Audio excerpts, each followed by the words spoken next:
Welcome back. Loan లెగ్గొట్టిన కార్పొరేట్లకు first class సౌకర్యాలు కల్పిస్తున్న బ్యాంకర్లు అదే సామాన్యుడి మీద మాత్రం థర్డ్ డిగ్రీలు అమలు చేస్తున్నాయి. నమ్మడానికి వింతగా ఉన్నా ఇది నిజం. ఒక 25,000 అప్పు తీసుకుని తీర్చకపోతే సామాన్యుడి తాట ఒలిచేసే బ్యాంకర్లు సంపన్నులు వేల కోట్లతో విదేశాలకు చెక్కేస్తున్నా చోద్యం చూస్తున్నాయి. ఇలా ప్రజాధనాన్ని కాపాడాల్సిన బ్యాంకర్లు జనం సొమ్మును బహిరంగంగా దోచేస్తున్నారు. దానికి కార్పొరేట్ లోన్ ముసుగులేసి కోట్లు నొక్కేస్తున్నారు.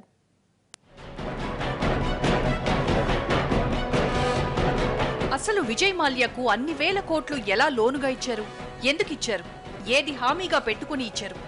ఒక సామాన్యుడికి ఉన్న ఆస్తుల్లో 10వ వంతు మాత్రమే లోన్లు ఇవ్వడానికి నానా ఇబ్బందులు పెట్టే బ్యాంకర్లు విజయ్ మాల్యాకు మాత్రం ఏ హామీ లేకుండా అన్నేసి వేల కోట్లు ఎలా ఇచ్చారన్నదే ఇప్పుడు పెద్ద ప్రశ్న.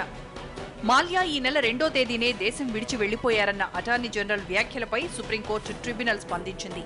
బ్యాంకర్లు వేసిన పిటిషన్ మీద ఘాటుగా వ్యాఖ్యలు చేసింది. అసలేం చూసి ఆయనకు లోన్లు ఇచ్చారని ప్రశ్నించింది. దానికి 17 బ్యాంకుల కన్సార్టియం తరపున అటార్నీ జనరల్ సమాధానమిచ్చారు. అప్పటికి మాల్యా బిజినెస్ బాగా సాగుతుండడం వల్ల లోన్లు ఇచ్చారని చెప్పుకొచ్చారు. 4 ఏళ్లుగా లోన్లు ఎగ్గొట్టినప్పుడు ఆయన రికవరీలో భాగంగా ఆయన పాస్పోర్టు స్వాధీనం చేసుకోవాలి కదా అని ప్రశ్నిస్తే అందుకోసం డెట్ రికవరీ ట్రిబ్యునల్ ను ఆశ్రయించేలోగానే ఆయన విదేశాలకు పారిపోయారని సమాధానమిచ్చారు బ్యాంకర్లు. డిఫాల్టర్స్ ఇచ్చినటువంటి సెక్యూరిటీని ఓవర్ వాల్యూ చేసినారా? అదే రకంగా డిఫాల్టర్ అసలు సెక్యూరిటీనే ప్రొవైడ్ చేయలేదా? ఇవన్నీ తేలాలి వాళ్ళు. అందుకని ఒక పార్లమెంటరీ స్థాయి సంఘాన్ని నియమించాలి ప్రభుత్వాల యొక్క చిత్తశుద్ధిని నిరూపించుకోవాలి. బ్యాంకు అధికారులు కనుక దీనిలో పాత్ర కనుక వహిస్తే తప్పనిసరిగా అధికారులందరినీ కూడా జైల్లో పెట్టాలి. అందులో ఎక్కడ కూడా కాంప్రమైజ్ లేదు. ఎక్కడొక్కడ ఏదో ఒక రకమైనటువంటి ఆ లాలూచి లేకుండా ఇవి జరగవనే అపవాదం ఉంది. కానీ తప్పనిసరిగా ఒక ప్రోబ్ చేయాలి. మాల్యాకి అంత ఎక్కువ ఆస్తులు లేనప్పుడు అన్నేసి లోన్లు ఎలా ఇచ్చారని ప్రశ్నించింది. మాల్యా తీసుకున్న లోన్లో 10వ వంతు విలువైన ఆస్తుల్ని మాత్రమే షూరిటీగా ఇస్తే లోన్ ఎలా శాంక్షన్ చేశారని ప్రశ్నిస్తే ఆయనకు విదేశాల్లో ఉన్న ఆస్తుల విలువ ఎక్కువగా ఉందని చెప్పుకొచ్చారు. కానీ ఇప్పుడు ఆయన విదేశాల్లో ఆస్తులేవి తనఖా పెట్టలేదు. కేవలం తనకున్న వ్యక్తిగత ఆస్తులు మాత్రమే తనఖా పెట్టారు. మరి ఇలాంటి పరిస్థితుల్లో విజయ్ మాల్యా దోచుకెళ్లిన ప్రజాధనాన్ని ఎలా రప్పిస్తారన్న ప్రశ్నకు అటార్నీ జనరల్ సమాధానం ఇవ్వలేకపోయారు. మొత్తంగా ఒక మాల్యా విషయంలోనే కాదు, దాదాపుగా కార్పొరేట్ లోన్లు ఇచ్చే అన్ని సందర్భాల్లోనూ బ్యాంకర్లు ఒకే విధంగా వ్యవహరిస్తారు. ప్రజల సొమ్ముతో బతికే బ్యాంకర్లు ఎవరికీ జవాబుదారీగా ఉండరు. బ్యాంకు చైర్మన్లు, ఈడీలు, లోన్ డిపార్ట్మెంట్ హెడ్లు అంతా తాము ప్రభుత్వానికి, ప్రజలకు అతీతులమన్నట్లు వ్యవహరిస్తారు. ప్రభుత్వాలు కూడా వాళ్ల మీద దృష్టి పెట్టవు. ప్రజలు తమ బ్యాంకుల్లో దాచుకున్న సొమ్మును తిరిగి అప్పులిచ్చి వాటితో బతికే బ్యాంకులు ఆ సామాన్యుడిని మాత్రం తీవ్రంగా ఇబ్బంది పెడతాయి. ఎక్కడి వరకు ఎందుకు? ఒక చిన్న అకౌంట్ ఓపెన్ చేయడానికి వెళ్తేనే 10 రోజులు తిప్పించుకుంటారు. అదే ఒక రైతుకు లోన్లు ఇవ్వాలంటే 1,00,000 నిబంధనలు పెడతారు. 2-3 లక్షల రూపాయల ఆస్తులు చూపిస్తే తప్ప 25,000 కూడా లోన్ ఇవ్వరు. ఒకవేళ కాలం కలిసిరాక కరువు కమ్మేసి ఆ అప్పు తీర్చకపోతే ఆ రైతు మీద దాడులు చేస్తారు. వీలైతే ఆ రైతుకున్న 3 లక్షల రూపాయల ఆస్తిని లాగేసుకుంటారు. ఒక సామాన్యుడు తీసుకున్న 25,000 రూపాయలకే ఇంత క్రూరంగా ప్రవర్తించే బ్యాంకులు వేల కోట్లతో ఎగిరిపోయిన విజయ్ మాల్యా మీద మాత్రం కనికరం చూపిస్తున్నాయి. ఇంకా చెప్పాలంటే తెర వెనక నుంచి ఆయనకు సాయం చేస్తున్నాయి, ఎలా తప్పించుకోవాలో సలహాలిస్తున్నాయన్న విమర్శలు వినిపిస్తున్నాయి.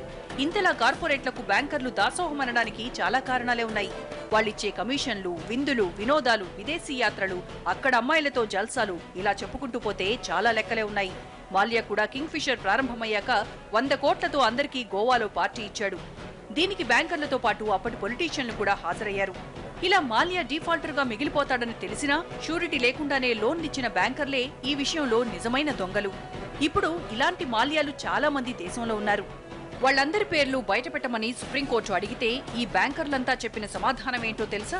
వాళ్ల పేర్లు బయటపెడితే స్టాక్ మార్కెట్లు దెబ్బతింటాయని, వాళ్ల వ్యాపారాల మీద ఆధారపడ్డ వాళ్లంతా రోడ్డున పడతారని కహానీలు చెప్తారు. ఇదంతా ఎందుకో తెలుసా? ఆ కార్పొరేట్లను కాపాడటానికి. ఎందుకంటే వాళ్లకిచ్చిన లోన్లలో వీళ్లు కూడా వాటాలు తిన్నారు కాబట్టి. ఇది చాలా పెద్ద స్థాయిలో చైర్మన్ లెవెల్లో ఎక్కడో ఇలా పెద్ద పెద్దవి పొలిటికల్ ఇన్ఫ్లుయెన్స్ ఉండి వాళ్ళ పేర్లు బయటికి రానికుండా చేస్తున్న చోటే అవుతుంది. ఇప్పుడు సిబిల్ అని అదని ఇదని చాలా ప్రికాషన్స్ వచ్చేసాయి. చిన్నవాడు ఎప్పుడు దొరికిపోతాడు. అలా జరగదు. పైన వాళ్ళ ఇన్ఫ్లుయెన్స్ ఉండటం వల్లనే ఇవి జరుగుతుంది. డిఫాల్టర్కి కఠిన శిక్ష విధించాలి, వాళ్ళ పేర్లు బయట పెట్టాలి. మేము వెళ్ళి డిమాండ్ చేస్తే తప్ప ఇంటి ముందు ధర్నా చేస్తాం అది ఇది అంటే కూడా పర్మిషన్లు ఇవ్వట్లేదు. అలాంటి పెద్ద పెద్ద వ్యక్తుల్ని కూడా అలా కేర్ చేయకూడదు. ప్రతివాడికి ఒకటే నార్మల్ చట్టం ఉండాలి. ఈ వ్యవహారంలో తెర వెనక పావులు కదిపేది పొలిటీషియన్లే. మాల్యాకు లోన్లు కాంగ్రెస్ హయాంలోనే ఇచ్చారని బీజేపీ విమర్శిస్తే ఫలానా ఎంపీ బీజేపీ వాడు కాబట్టే లోన్లు ఇచ్చారని కాంగ్రెస్ ఆరోపిస్తోంది. ఇలా మొత్తంగా వాళ్ల మీద వీళ్ల మీద వాళ్లు ఆరోపణలు చేసుకుంటున్నట్లు కనిపించినా తెర వెనుక అంతా కలిసే గేమ్ ఆడతారు. కానీ ఒక సామాన్యుడికి లోన్ ఇవ్వాల్సి వస్తే ఏదో ఐపీఎస్ ఎగ్జామ్ రాసినన్ని పరీక్షలు పెడతారు.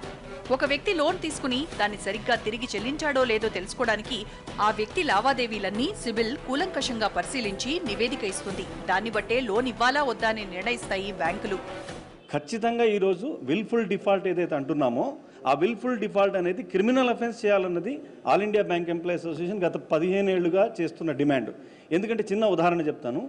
చెక్ బౌన్స్ కేసు ఈరోజు మీరు ప్రత్యక్షంగా చూస్తే ఎవరైనా ఒక చెక్ బౌన్స్ అయిందంటే ఖచ్చితంగా భయపడుతున్నారు. ఎందుకంటే ఇది నాన్ బెయిలబుల్ వారెంట్ కింద తీసుకొస్తున్నారు కాబట్టి. అలాగే విల్ఫుల్ డిఫాల్ట్ అంటే ఒక ఖచ్చితమైన రుణం, ఒక 50 లక్షల రుణం లేకపోతే 25 లక్షల రుణం 3 నెలల తర్వాత డిఫాల్ట్ అయితే అతని మీద క్రిమినల్ చర్యలు తీసుకుంటే తప్ప జనంలో కానీ పెద్దవాళ్లలో కానీ భయం రాదన్నది మా అభిప్రాయం. ఇలా వ్యక్తులకు లోన్ ఇవ్వాలంటే సిబిల్ స్కోర్ ను ప్రామాణికంగా చెప్తారు. కానీ అదే ఒక సంస్థకు 1000 కోట్లు కార్పొరేట్ లోన్ ఇవ్వాలంటే మాత్రం దానికి ఎలాంటి ప్రామాణికత ఉండదు. సంస్థలను మాత్రం సిబిల్ పరిధిలోకి తీసుకురాలేదు. దీనికి బడా బ్యాంకర్లు కూడా కారణమే. ప్రస్తుత పరిణామాల దృష్ట్యా భవిష్యత్తులో అలాంటి చర్యలు తీసుకున్నా వ్యర్థమే. ఎందుకంటే ఇలాంటి వ్యవస్థను మార్చడానికి ఎన్ని ప్రయత్నాలు చేసినా కార్పొరేట్ల బ్యాంకర్ల సంయుక్త దోపిడీకి అడ్డుకట్ట వేసినా వాటిని తప్పించుకునే అడ్డదారులు ఎప్పుడూ వారి ముందే ఉంటాయి. మొత్తంగా దేశానికి ప్రమాదకరంగా మారిన ఈ డిఫాల్టర్ల భాగవతంలో బ్యాంకర్లు చేసిన తప్పిదాలే ఎక్కువగా ఉన్నాయి. ఇంకా చెప్పాలంటే ఇలా కార్పొరేట్లకు సాయం చేసిన కొందరు బ్యాంకర్లే అసలు దొంగలు. ఇది వాళ్ళ స్టోరీ బోర్డ్. మరో అంశంతో మళ్ళీ కలుద్దాం. నమస్తే.